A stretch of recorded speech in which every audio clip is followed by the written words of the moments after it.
अस्सलाम वालेकुम। आप सब कैसे हैं? पिछली वीडियो में मैंने आपको वो CSS का इंट्रोडक्शन करवा दिया था और साथ इसके 3 मेथड्स बताए थे किस तरीके से हम अपने CSS को अपनी वेबसाइट के अंदर ऐड करते हैं, यानी स्टाइल को अपनी वेबसाइट के अंदर ऐड करते हैं। तो 2 तरीक़ों के बारे में मैंने आपको पिछली ही वीडियो में बता दिया था। एक था इनलाइन, दूसरा था इंटरनल। जो तीसरा तरीका रह गया था एक्सटर्नल CSS का, तो वो आज की वीडियो में मैं आपको बताऊँगा इसका तरीक़ेकार। और साथ हम क्लास एट्रीब्यूट और आईडी एट्रीब्यूट का भी बारे में बात करेंगे कि इसका CSS में क्या यूज़ है। सबसे पहले एक्सटर्नल CSS की डेफिनेशन देख लेते हैं। एक्सटर्नल स्टाइल शीट, इसका मतलब फुल फॉर्म होता है you can change the look of complete website by changing just one file. हम अपनी कंप्लीट वेबसाइट को एक फ़ाइल के ज़रिए चेंज कर सकते हैं, एक फ़ाइल के ज़रिए स्टाइल कर सकते हैं। Each HTML page, her HTML page must include a reference to the external style sheet file। Her HTML page अपने अंदर एक्सटर्नल CSS का रेफरेंस इंक्लूड करेगा। और किस तरीके से करेगा? इनसाइड द लिंक एलिमेंट, अब लिंक एलिमेंट का यूज़ करके। और कहाँ लिंक एलिमेंट हमने लिखना होता है? Inside the head session, head session के अंदर। और हेड सेशन कहाँ होता है ये भी मैंने आपको बता दिया था। और इसका सिंटैक्स देख लेते हैं। सिंटैक्स क्या है कि सबसे पहले हम लिंक एलिमेंट का यूज़ करेंगे और इसके अंदर रील और href एट्रीब्यूट्स का यूज़ करेंगे। रील में हम क्या लिखेंगे? Style sheet. और href में हम क्या लिखेंगे? अपनी फाइल नेम, जिसमें हमने CSS की कोडिंग करनी है। फिर डॉट लगा के आपने CSS लिखना है। ठीक है, तो इसी को मैं कॉपी कर लेता हूँ यहाँ से, बल्कि हम अपने VS कोड पर चलते हैं और वहाँ जाकर उसको कोड करते हैं। तो मैं अपने VS कोड पर चला जाता हूँ। ये मेरा VS कोड ओपन हो चुका है और साथ हम इसका जो शो प्रीव्यू ले लेते हैं, यानी जो इधर हम कोड वगैरह करेंगे वो हमें साथ साथ दिखाई भी दे। ठीक है, तो इसके लिए हम एक एक्सटेंशन डाउनलोड करते हैं अपने VS कोड के अंदर, लाइव प्रीव्यू नाम का। तो ये भी तरीकाकार मैंने आपको बता दिया था कि किस तरीके से हम इस चीज़ को डाउनलोड करते हैं। तो क्या करना है, हमने अपनी एक्सटर्नल CSS को ऐड करना है। तो क्या तरीकाकार था कि हमने हेड सेशन के अंदर अपनी लिंक के ज़रिए हमने इसका नाम लिखना है फ़ाइल का। ठीक है, तो हम हेड सेशन के अंदर आ चुके हैं। ये है हेड सेशन, यहाँ ओपनिंग है और यहाँ क्लोजिंग है हेड की। तो इसके अंदर हमने लिंक देना है अपनी फ़ाइल का, इसमें हमने अपनी एक्सटर्नल CSS की कोडिंग करनी है। ठीक है, तो यहाँ मैं लिखूँगा लिंक एलिमेंट। अच्छा, लिंक एलिमेंट लिख लिया। इसके अंदर हम एट्रीब्यूट यूज़ करेंगे रील नाम का, और यहाँ लिखेंगे स्टाइल।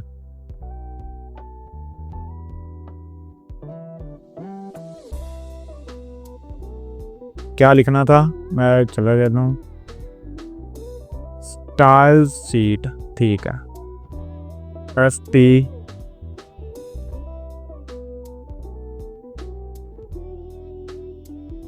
Style sheet. और फिर हम लिखेंगे href, और इसके अंदर हम अपनी फ़ाइल का नाम, मैं लिखूँगा माई फाइल। तो ये आ चुकी है, माई पहले मैंने बनाई हुई है, तो इसी पर क्लिक करते हैं। ठीक है, अब इस पर क्लिक करना है, ये आ चुका, अब इस पर क्लिक करना है। तो ये हम अपनी एक्सटर्नल CSS की फ़ाइल हमने बना ली है।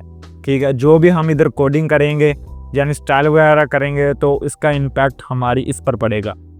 ठीक है, तो मैं क्या करता हूँ, हम सबसे पहले इस टैग को सिलेक्ट कर लेते हैं, P टैग को। अच्छा, तो मैं लिखूँगा P यानी पैराग्राफ टैग। फिर मैं इसको कलर दे देता हूँ ग्रीन।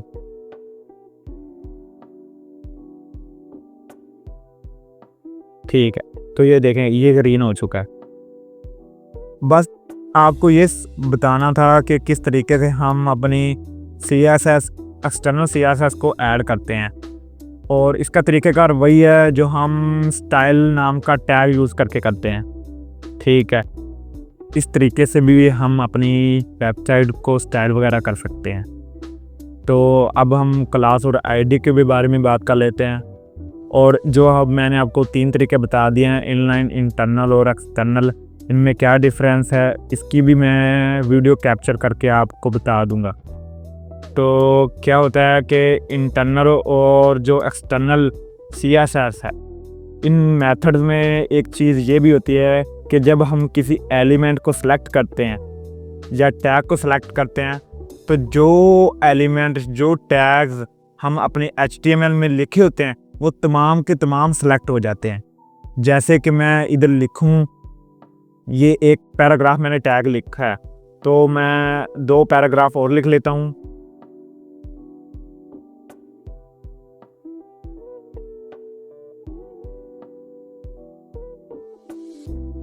अच्छा, ये एक पैराग्राफ हो गया। तो क्या हुआ कि जैसे ही मैंने पैराग्राफ लिखा P नाम का टैग यूज़ करके, तो क्या हुआ, तो वो हमने जो यूज़ किया हुआ है एक्सटर्नल CSS में, हमने P को सिलेक्ट किया हुआ है, उसको कलर दिया हुआ है ग्रीन। ठीक है, तो वो जैसे ही हम एक P टैग यूज़ करेंगे तो वो उस चीज़ को भी सिलेक्ट कर लेगा ऑटो। ठीक है, तो मैं इसको भी एक बार ना ख़त्म कर देता हूँ ताकि आपको अच्छी तरह समझ आ जाए। मैं ये कहना चाह रहा हूँ कि जैसे ही मैं एक और टैग यूज़ कर लेता हूँ P यहाँ पर,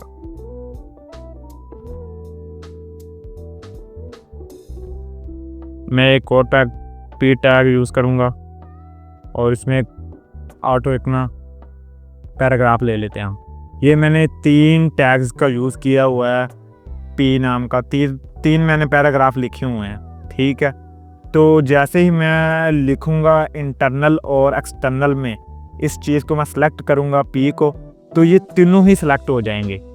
ठीक है, जैसे कि मैं इधर लिखूं, ये हमारा ऊपर इंटरनल का तरीका का लिखा है कि इसमें हम क्या करते हैं, स्टाइल नाम का टैग यूज़ करते हैं। ठीक है, तो जैसे मैं P लिखूंगा, ये तीनों सेलेक्ट हो चुके हैं। अब जो भी मैं स्टाइल वगैरह करूंगा इन तीनों पर अप्लाई होगी। जैसे मैं इधर कलर लिखूं और यहाँ मैं लिखूं रेड। ठीक है, इन तीनों पैराग्राफ का कलर रेड हो चुका है। अब मैं चाहता हूँ कि जो सेंटर वाला पैराग्राफ है इसको मैं कलर अलग से देना चाहता हूँ, यानी इसको कलर मैं ग्रीन देना चाहता हूँ या ब्लू देना चाहता हूँ। तो वो मैं किस तरीके से करेंगे, तो हम इसके लिए हम क्लास और आईडी का यूज़ करते हैं। क्लास और आईडी क्यों यूज़ करते हैं, किसी भी टैग और एलिमेंट को हम यूनिक बनाने के लिए। और इसका सिंटैक्स क्या है, इसका सिंटैक्स ये है, हम एक P जिसमें हमने क्लास और आईडी देनी होगी, उसमें हम लिखेंगे क्लास, फिर इसके अंदर क्लास नेम, यानी आपने जो भी आप इस क्लास का नेम रखना चाहें रख सकते हैं। ठीक है, और फिर इसको क्लोज कर दिया। आपने क्लास नाम का एट्रीब्यूट यूज़ करना है, टैग नहीं यूज़ करना, एट्रीब्यूट यूज़ करना है। ठीक है, फिर इसको CSS में किस तरीके से लिखेंगे, डॉट लगा के, डॉट लगाएंगे, फिर उस क्लास नेम लिखेंगे, फिर हम अपनी स्टाइलिंग की प्रॉपर्टीज लिखेंगे। तो इस चीज़ को भी हम कोड करके देख लेते हैं। अब क्या करना है कि मैं इसको पहले जो सेंटर वाला है पैराग्राफ, इसको मैं क्लास दे देता हूँ। ठीक है, अब क्लास का नेम रखेंगे, तो मैं लिख दूंगा A, मिसाल के तौर पर A नाम इसका मैं रख दिया है। ठीक है, तो इसको कैसे सिलेक्ट करेंगे, सबसे पहले डॉट लगाएंगे, फिर A लिखेंगे, यानी अब ये सेंटर वाला जो पैराग्राफ है वो सिलेक्ट हो चुका है। अब हम अपनी स्टाइल वगैरह की प्रॉपर्टीज लिखते हैं, तो मैं इसको कलर ही दे देता हूँ, इसको देते हैं ग्रीन। ठीक है, तो जो सेंटर वाला है वो पैराग्राफ ग्रीन हो चुका है। और अब आईडी की बात कर लेते हैं। तो आईडी में क्या होता है कि हम आईडी भी इसी तरह है, किसी टैग और एलिमेंट को यूनिक बनाने के लिए। तो इसका तरीका क्या है और इसका सिंटैक्स किस तरीके से है कि हम आईडी लिखेंगे, फिर आईडी नेम, और इसको CSS में हम हैश के ज़रिए सेलेक्ट करेंगे। तो जो मेरा एंड पे है, इसको मैं एक आईडी दे देता हूँ और फिर मैंने आईडी का नेम लिखा हुआ है, ये देखें तीसरे में। मैं दोबारा लिख देता हूँ। क्या करना है कि आपने इसके अंदर आईडी नाम का एट्रीब्यूट यूज़ करना है। ये आईडी आ चुकी है। अब इसके अंदर हमने आईडी का नेम लिखना है। आप आईडी का नेम जो भी मर्जी दे सकते हैं, तो मैं लिख देता हूँ AS लिख देता हूँ, ठीक है। तो इसको अब हमने सेलेक्ट करना है। तो किस तरीके से करेंगे, हम सबसे पहले हैश लगाएंगे, फिर इस आईडी का नेम लिखेंगे। तो मैंने आईडी का नेम क्या लिखा था, AS, और फिर मैं अपनी प्रॉपर्टी लिखूंगा। तो इसको कलर दे देते हैं ब्लू, तो इसका कलर ब्लू हो चुका है, ठीक है। अब आपको आईडी की भी समझ आ गई और क्लास की भी समझ आएगी कि हम इसका इस्तेमाल करके किसी भी एलिमेंट और टैग को यूनिक बना सकते हैं, ठीक है। अब इन दोनों में डिफरेंस क्या है, हम दोनों के जरिए चेंजिंग कर सकते हैं और यानी स्टाइल वगैरह कर सकते हैं। अब इसमें डिफरेंस क्या है आईडी और क्लास में, ये डिफरेंस लिखा हुआ है, difference of class ID. Class write the same class name two or more classes, यानी जब हम क्लास नेम लिखते हैं तो हम इधर और ज्यादा क्लासेस लिखेंगे। जब हम स्ट्रक्चर वगैरह बनाएंगे ना कोई भी, तो मजीद जैसे मैं इधर लिखूंगा क्लास, ठीक है, क्लास लिखूंगा। अब इसका भी नाम मैं दे देता हूं A, ठीक है। तो ये भी सिलेक्ट हो चुका है, जैसे मैंने ऊपर स्टाइल में लिखा हुआ है ना .a, तो ये भी सिलेक्ट हो चुका है और ये क्लास भी सिलेक्ट हो चुकी है, यानी H3 भी सिलेक्ट हो चुका है और P पैराग्राफ भी सिलेक्ट हो चुका है, ठीक है। और इसका भी कलर ग्रीन हो चुका है। तो हम जो डिफरेंट क्लासेस यूज करते हैं, हम 2 और ज्यादा क्लासेस में सेम नेम रख सकते हैं, लेकिन आईडी में इस तरीके से नहीं है। हम आईडी में सिर्फ एक नेम ही लेंगे, right the unique name of any ID. हम कोई भी आईडी लेंगे तो उसका यूनिक नेम ही रखेंगे। जैसे कि मैं इधर एक आईडी लिखूं H2 में, तो इसका नाम मैं AS नहीं रख सकता, इसका मैं नाम डिफरेंस रखूंगा, ठीक है। आपको आईडी और क्लास में भी डिफरेंस पता चल गया कि हम क्लास में क्या करते हैं, जब हम स्ट्रक्चर बनाते हैं तो उसमें काफ़ी हम क्लासेस वगैरह बनाते हैं, हर एलिमेंट के लिए हम क्लास वगैरह देते हैं, आईडी देते हैं।